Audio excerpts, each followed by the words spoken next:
In online listicles or YouTube videos detailing the most difficult instruments to learn, the violin is usually somewhere near the top, if not number one. And I'm not really here to contradict that. As someone whose job it is to teach people of every age and level, I can guarantee you that even the most precocious youngsters will sound like they're strangling a cat for at least a couple of years, and at the beginning, every new technique you learn kind of feels like pulling teeth. For both of us. However, after studying for a few years, most students enter a sense of normalcy with the instrument, whereas while their tone is not great, it's no longer that scratchy sound that beginners have. And those are the students that I want to be addressing today, because even though you've gotten to the point where you sound quite decent, there is an obvious difference between you and a more advanced player. And while violin is still very complicated, there are 10 things that you can do to improve your playing immediately. I'm Tobiah Murphy, and this is Murphy Music Academy.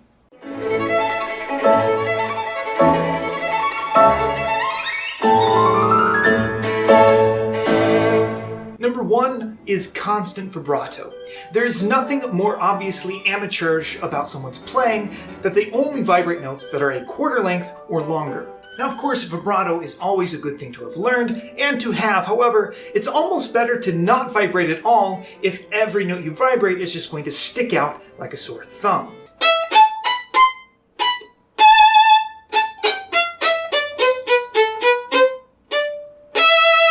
Now, this has something to do with the way vibrato is taught, where you kind of have to teach someone to do it on one note at a time in the beginning phases. However, at some point, the student needs to understand that vibrato is not something that you turn on and off, one finger to the next, but instead a constant motor you have going in your hand. You see, when I vibrate, my vibrato and my fingers work as two separate entities. I don't think finger down, then vibrate. My vibrato is going independent of my fingers, even though they work together at the same time. A good way to practice learning what I call motor vibrato is to practice, let's say, something simple like a 2-octave scale, and practice with a very slow, wobbly vibrato, and try to use the upswing, the final upswing of the vibrato from one note to throw the next finger down. In effect, here's what this would look like.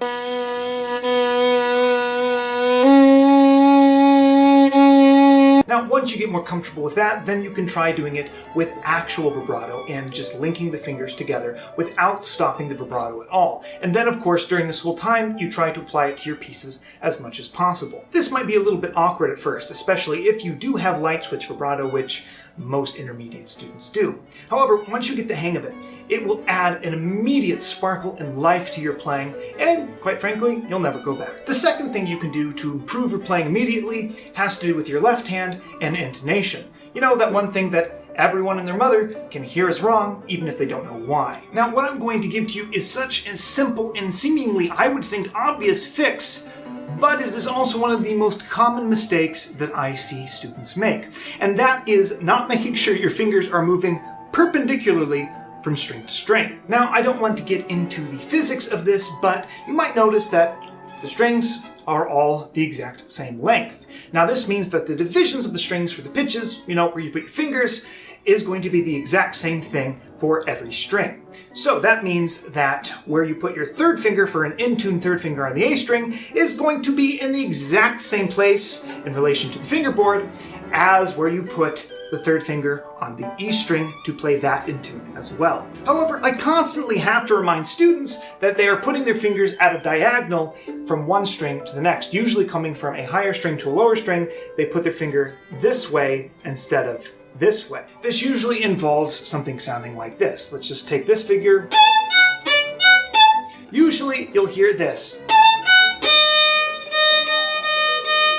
It's such a simple intonation fix and really just takes a little bit of extra thought to make sure you're moving your fingers this way and not this way across the strings that it really should embarrass you whenever you do it. It's a very kind of silly mistake. But if you start paying attention to it now, it won't be long before that's just the way your hand is going to naturally move, and boom, you've now eliminated a very simple intonation problem. Now, for number 3, we finally get to move on to the bow, and for this one, it's pretty simple. Just play with flat hair. Now, there were teachers that would teach their students growing up to play slightly to the side, or I think sometimes it's just more natural for people to tilt their wrist a little bit this way. However, that does not produce the same quality of sound as playing with the stick directly over the hair. Now, there are a few reasons for this, the most obvious being the one I just mentioned, which is if you have the stick directly over the hair, you have more control over the amount of pressure, or lack thereof, that you want to put on the bow. Another reason is that just having more surface rubbing across the strings produces a thicker, fuller sound. Try it out for yourself. And the third reason is that sometimes you actually just want a thinner sound. You want to have the option of playing on the side of the hair for when you want to play something lighter and airier. And if you already play that way, you don't really have much room to go any further. So to both increase sound quality and the range of musical colors you can create, play with flat hair 90% of the time. Now, moving on again with the bow is number 4, which is just use more of it. Technically, there are 3 aspects of sound production in violin, and that is bow pressure, bow speed, and where you place your bow in relationship to the bridge or fingerboard, which we technically call sounding point. Now, one sign of an amateur young violinist is that they only use one of these 3 things, which typically is pressure. This, of course, has the exact opposite effect of what they intended, to produce a bigger and better sound, and usually just chokes the string. Using less pressure and more bow, which of course would mean your bow would have to be moving faster, hence bow speed, is actually one of the best ways to produce a good, big, beautiful sound. It also adds a sense of sparkle, energy, and just overall maturity to the playing. For instance, see the difference between playing something like this with a tiny little amount of bow, where I'm using sufficient pressure, to using a lot of bow. It improves the sound and energy of the playing immediately. Now, the reason students don't like to use a lot of bow is because it feels a little awkward. They feel like they don't have control, so they stick themselves into these tiny bow movements because they feel they have more control over the bow. However, if you just go for it, it'll be awkward for a few weeks when you're trying to get used to using that much bow. However, once you get over that, and it won't be that long, you'll just sound better than everybody else, and it'll have been worth it. Now, the next thing I want to talk about is much more of just a basic tip that will help you in your playing rather than a technique suggestion. So this is what I call the 1/3, 2/3 rule. So let's say you're playing a long, slow passage, and there's this big, long line that's all in one bow coming up, and you're just having trouble learning how to save the bow and make it sound nice and beautiful across the whole passage. Well, if you follow the 1/3, 2/3 rule, this means that for the first 2/3 of the notes, you are going to use only 1/3 of the bow, and for the last 1/3 of the notes, you're going to use the final 2/3 of the bow. This, not only for whatever reason, just makes the music sound better, both musically and tonally, it also ensures that you're going to save enough bow to get through that entire passage and not get stuck with 5 notes at the end with only 1.5 inches of bow left. One quick tip about the 2/3, 1/3 rule, however, is that you make sure that you are not using hardly any bow pressure. This is the time to rely just on the weight of the bow and just allow whatever sound, smooth, beautiful sound to come out will come out. The composer didn't intend for you to play fortissimo over 2 measures playing long notes. It's just not going to happen. So just make the most beautiful, smooth, easy sound you can and just save the bow and it will be fine.